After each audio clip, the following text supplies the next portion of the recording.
Welcome to Insights into Insurance with Tom Sorensen of Americana Insurance Group. All information provided is educational in nature and not intended to be acted upon without first consulting the appropriately licensed professional. Time once again for our Insights into Insurance program with Tom Sorensen from Americana Insurance Group. Tom, good morning to you. Well, good morning, Paul. How are you doing? Hey, doing great. We're starting to feel like 'tis the season.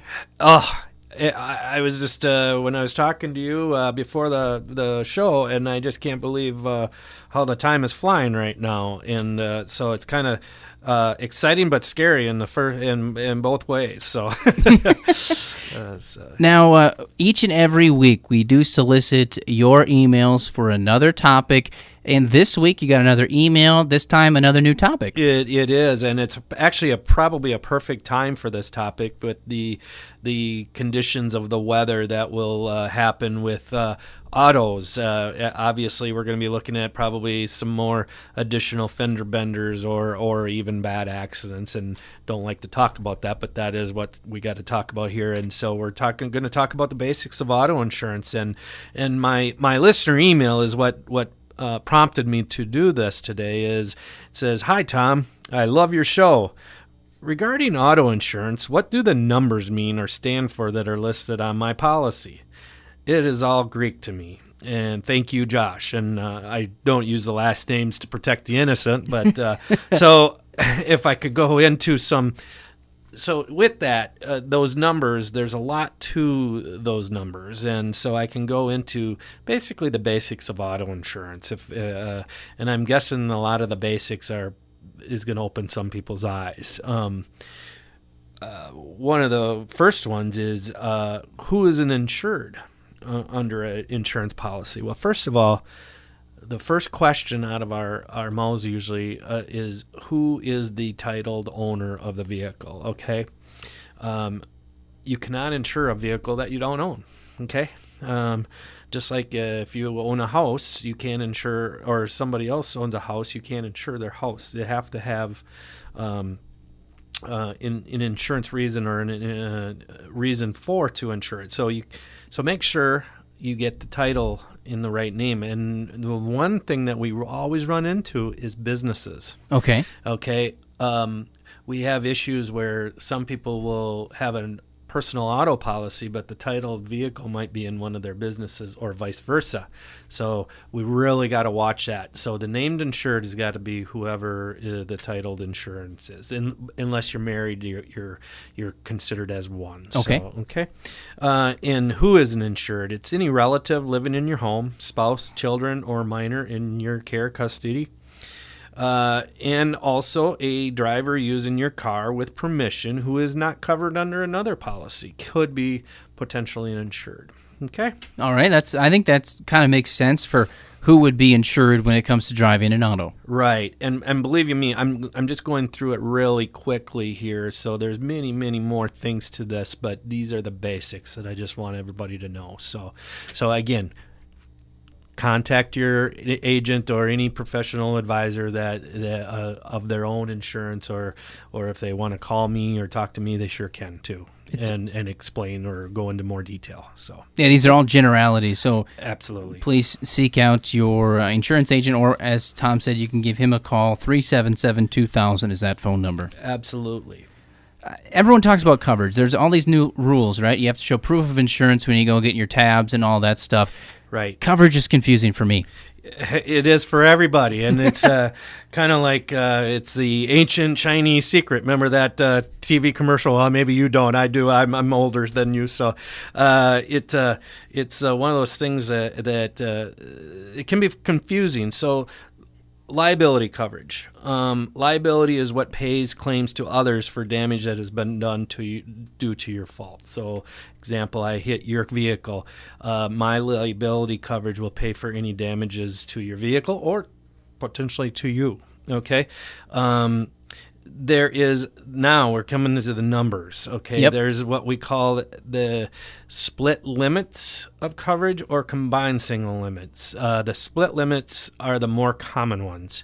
There will be three numbers usually involved, okay, on your policy. So example, if it's 100,000, 300,000, 100,000. The first 100,000 means that if I'm in an accident and I hit you, my policy will pay up to $100,000 per person for that accident. Okay. $300,000 per accident. So let's just say if there's three people available, there's $300,000. Each person could do $100,000 a piece, up to $300,000. Okay. And then $100,000. The last number is property damage. So $100,000 of property damage coverage. Okay. Then there is also what we call, and which I like, but it's the least common because a lot of insurance companies don't offer it, is the combined single limit. Okay. So, which all of it is put into one. So like if you see 500,000, what we call CSL, combined single limit, that means that anything can happen and it'll pay up to $500,000 for that accident. Okay. No matter if it's property damage or medical or personal injury. Okay. All right. The real scary part, okay, is the state minimum limits is 30,000, 60,000, 10,000. Is that just the state of Minnesota? That's the state of Minnesota, yes. So I'm just going to use the $10,000 for an example. Let's just say, Paul, you go out and hit a Lincoln Navigator. Okay. I don't know. What are those? $40,000, $50,000, $60,000 vehicles? Yeah, very expensive. Well, guess what? And you total that vehicle. Guess what? There's going to be probably $50,000, $60,000 that is not going to be covered under your auto insurance because you got a limit of $10,000. Okay. So where is that money going to come from? Well, they can put liens against you. They can do many things. Other insurance company will subrogate against you. So, and I can get into more of that here later. Okay. But that's where we really got to watch out. Where I always say 15 minutes could cost you tremendously. Okay, when they start, when you call into these places, or and again, you can even there's certain agents that will do this. They'll say, oh, yeah, we can save you $250 every 6 months. Well, there's a lot of these limits in there that they can change that you or many other people have no idea or clue that that's what they're doing. So be sure that you trust that person and that agent. And so, okay, that's all I say. There's a lot of really, really good agents, and there's just a few bad apples out there that give us some bad names. How often should a driver be looking at their insurance to do adjustments like this? Well, we always try to meet with somebody on an annual basis if we can, okay? Again, it's really to do with the trust factor, okay? We can look at and reevaluate everybody and look at giving them quotes on insurance because we are an independent agency, which means we can do many different quotes for different companies. But again, a lot of times we have to find the right fit because sometimes one company won't be the right fit for a person because they have a certain situation that they have. So it's kind of like a puzzle being put together and making sure that the pieces fit. So, yeah, so just with that. Sounds good. Tom, let's take a quick break, and when we come back, what I want to know exactly what PIP stands for when I look at my insurance card, if that's all right. Absolutely. We'll get another one of those ancient Chinese secrets out of there. So. We like that. You're listening to Insights into Insurance with Tom Sorensen of the Americana Insurance Group. We'll be back in 30 seconds. 'Twas the night before Christmas when a mouse chewed on a wire, frying himself and starting a fire. The fire spread to the tree, which burst into flame, burning the presents, both the good and the lame. A sweater? Yuck! But the fire trucks rescued the kids' dad and mama, and thank goodness they had insurance with Americana. Bet you never saw that coming. Wishing you a Merry and safe Christmas. Your friends at Americana Insurance in Albert Lea. Welcome on back into Insights into Insurance with Americana Insurance Group's Tom Sorensen. And Tom, when we left off, I've been looking at my car insurance card, and you've explained now those three numbers that we commonly see. Yes. Now there's three letters I don't understand. Right. PIP coverage, personal injury protection, or also known as no-fault coverage in the state of Minnesota. People get really confused. They think because an accident happened that I'm at fault for 20% of the accident just for being there. No, that has nothing to do with it, and that is nonsense, just so you know. But that's one of those myths. What no-fault coverage is, or PIP coverage is in the state of Minnesota, is it pays for economic loss benefits for medical, lost wages, and some other miscellaneous items. Can be funeral expenses and that. What it is okay, I'll give you an example. I hit you in a vehicle and you're driving another car and you have auto insurance and you get hurt. You got to go to the hospital and things like that.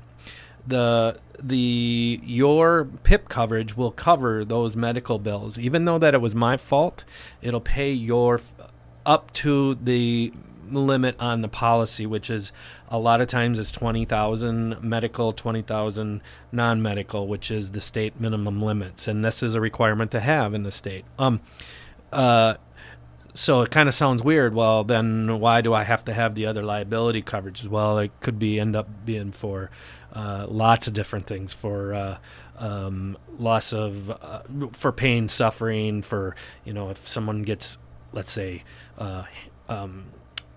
paralyzed and they can't work for the rest of their life and they got to pay for kids' college. I mean, it can add up to millions and millions of dollars quickly, okay? But for this coverage, for this PIP coverage, no-fault coverage, the other thing is that a lot of people don't know that, okay, so let's say you walk out of the studios here tonight and I'm driving by and I hit you and I didn't see you and I hit you. Actually, your auto insurance will cover that PIP coverage again under that. So it pays for medical, pays for lost wages up to $500 capped per week. The other thing is that you can look at, and I always try to explain this to my insureds, is you can stack that coverage, okay?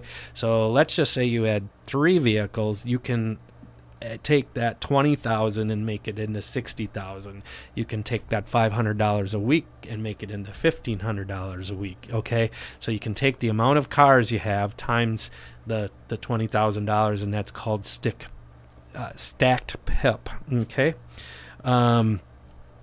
another one is uninsured and underinsured coverage. Again, state minimum limits is $25,000 per person, $50,000 per accident. This pays when within the policy limits. These benefits are in addition to your PIP coverage benefits, which when another driver is held responsible and doesn't have adequate insurance or no insurance at all. Okay. So I see this a lot too, where I'll have somebody insured at $500,000. They'll come into my office and say, I want a quote, and then I'll see that their uninsured and underinsured is at $50,000, and I'll explain to them, so you're telling me you want to insure somebody else more than you want to insure yourself. Okay, again, it's another way of trying to keep the premium down, but are they being explained that? Okay, I always say try to have those match. Okay. Okay, that's good advice. Yeah. The other thing is you're going to say, well, then why would I have any insurance if somebody else is covered under their own policy for and underinsured? Well, the thing is again, they can sue you, and then also if you can't pay that, the insurance company that does pay so let's just say if you have an insurance company that's covering you and the other person doesn't have enough insurance, well, that your insurance company can come back and subrogate against that person and collect their wages, put liens on them until they get that money, which could be hundreds of thousands, if not millions of dollars. Jeez. So, yeah, so that's why you need that insurance. Okay. And then the last 2 coverages are comprehensive and collision. And the comprehensive coverages are fire, theft, falling objects, or the biggest one that we have is, especially lately, we've had a lot of them, is deer or animals, incidents with animals. And we have it, around here is with deer. And then collision covers damage to your auto when you're involved with the accident with another object. Okay. Like rocks? Like you could be a rock, it could be a building, it could be another car. The one that we've had where a shopping cart blows in the wind and hits the vehicle while it's parked in the parking lot, that's considered a collision. You know, a lot of people would think that falls under comp. No, it falls under collision coverage. So, yeah. So that's in a nutshell, and we want to make sure that you listening understand nothing that was really explained today or talked about in any way falls under any of your policies that you currently hold. Correct. This is where they need to contact their agent and make sure what they have for coverage. These are general statements. To be honest with you, on each part of that policy, I could actually do probably 2 or 3 shows on each of those coverages, okay? So I'm just giving a general broad statement on them. And so if you do have questions, you can contact your insurance agent, or I've got an idea, Tom, they can always give you a phone call. You bet. My phone works. It's 507-377-2000. And then I'm also looking for those listener emails, or they can email me about their insurance at insights@americanainsurance.com. That's insights@americanainsurance.com. And one last thing is I want to thank everybody that attended our Christmas open house here Thursday and Friday. We had some great attendance, and we had prize drawings and tremendous goodies. We're known as one of the favorite places to go to for our Christmas open house. So if you didn't make it this year, make sure you make it next year. And, of course, I'm sure you get the invite when you go with Americana Insurance. Absolutely. Hey, all got them. Tom, appreciate that. Next week, same time, and we're looking for more of those listener questions. Insights@americanainsurance.com. Tom, you have yourself a great weekend. You too, Paul. That was great. You've been listening to Insights into Insurance from Americana Insurance Group. All information provided is intended to be educational in nature. Before acting upon any information obtained during the Insights into Insurance radio show broadcast, consult an appropriately licensed professional.